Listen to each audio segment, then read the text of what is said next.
que les services de renseignement maliens étaient au courant de tout ce qui se préparait, et avec des dates précises. Et il y avait environ 5000 terroristes du JNIM, dont des jeunes âgés de 14 à 25 ans, et quelques terroristes du FLA infiltrés entre les frontières guinéennes et ivoiriennes sur le sol malien. Écoutez, soyez sûr d'une chose, un pacte de protection de frontières et de non-agression, ni d'attaque, avait été signé entre la Côte d'Ivoire et quelques opposants maliens. la Côte Cette d'Ivoire. réunion s'était tenue dans la capitale ivoirienne de façon discrète, 3 mois avant les élections de la Côte d'Ivoire. Pourquoi cette réunion? Tout simplement parce que le gouvernement ivoirien pensait que les opposants ivoiriens allaient se servir du Mali pour attaquer la Côte d'Ivoire. Or, cette information qui avait été donnée par les opposants maliens était fausse. À cause de cette fausse information, les éléments clés de la Côte d'Ivoire ont donc décidé de prendre le JNIM comme bouclier. Plusieurs millions de dollars américains ont été déboursés. Les terroristes du JNIM ont bel et bien atterri par avion en Côte d'Ivoire en quittant la Mauritanie. Et ils ont été déployés à la frontière ivoirienne, sur des motos, puis ils ont roulé pour rentrer au Mali. Voilà comment le sud du Mali a été dominé en quelques mois. Écoutez, Pris par cette joie, et croyant que grâce au soutien de la force ivoirienne ils pourraient renverser la transition, les ennemis sont allés créer un groupe WhatsApp et l'ont appelé FPR, Front Patriote de Résistance. Et regardez vous-même ceux qui sont membres de ce groupe, et vous saurez qui sont ceux qui sont derrière tout ça. écoutez.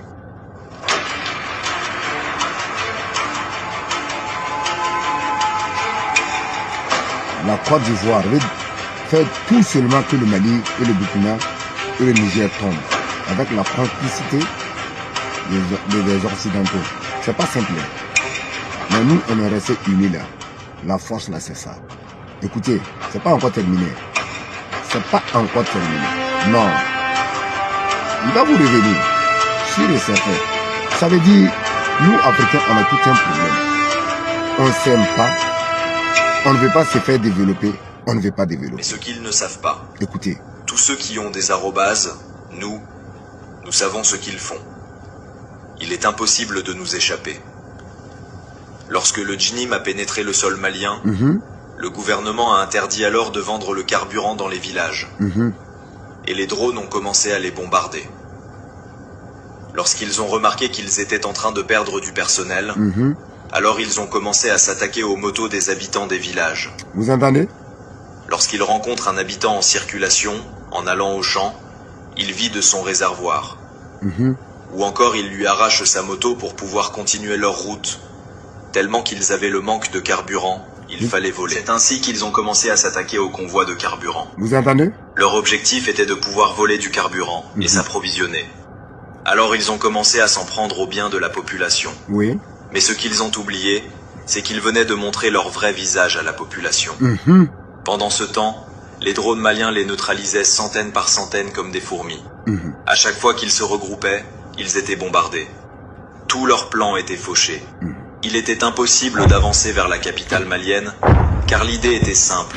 Si la capitale tombe, la transition tombe. Dans leur plan, lorsque les élections ivoiriennes passaient, l'assaut de Bamako serait donné. Et les opposants maliens, depuis leur position, allaient faire une déclaration. Les opposants. Malheureusement pour eux, les choses ne se sont pas passées comme prévu. Oui. Le saviez-vous que le gouvernement malien était au courant de tout, de toute la stratégie mise en place par les ennemis et leurs alliés depuis le début? Oui. Ce qui va vous étonner, c'est que les ennemis ne valent plus 200 personnes entre les frontières de la Côte d'Ivoire et de la Guinée. Ils sont en train de fuir pour rentrer au sud, en passant Sikasso, la zone de Koutiala en allant vers Kouri, pour prolonger vers Banamba puis Nioro du Sahel, ensuite Fassala. De Fassala, ils fonceront vers le village qu'ils occupent en Mauritanie, appelé Boutalaye, qui est l'endroit même où Amadou Koufa se trouve souvent. Remarquez une chose, puisque les ennemis et leurs alliés ont perdu beaucoup de gens dans cette stratégie d'attaque et ont très mal, ils sont allés s'asseoir à la télé pour mentir encore que le JNIM n'avait pas l'intention d'attaquer Bamako. Demandez-leur pourquoi, depuis qu'ils ont su que le JNIM multiplie les attaques vers le sud, ils n'ont pas fait cette déclaration. Et c'est une stratégie de logistique, d'encerclement pour finalement, au niveau alimentaire, au niveau du carburant, faire en sorte que les populations soient de plus en plus sous la pression et qu'il vise en fait une sorte de révolte sociale interne à Bamako. Le JNIM n'a pas la capacité réelle de prendre la ville. Et c'est quand l'armée malienne a bien maté le JNIM qu'ils viennent tromper la vigilance des Maliens. Oui. Eh bien, dites-leur que tout est déjà su et qu'ils ne pourront rien faire. Dans toute cette guerre, il faut dire merci au peuple malien. Merci. Car sans l'amour d'un peuple, Merci. un pays ne peut rien gagner. Merci. Allez-y dire aux opposants maliens qu'ils sont obligés de se rallier à l'État malien. Sinon, ils vont vieillir en exil ou mourir en exil sans devenir président un jour. À bon entendeur, tant pis pour ceux qui n'ont rien compris.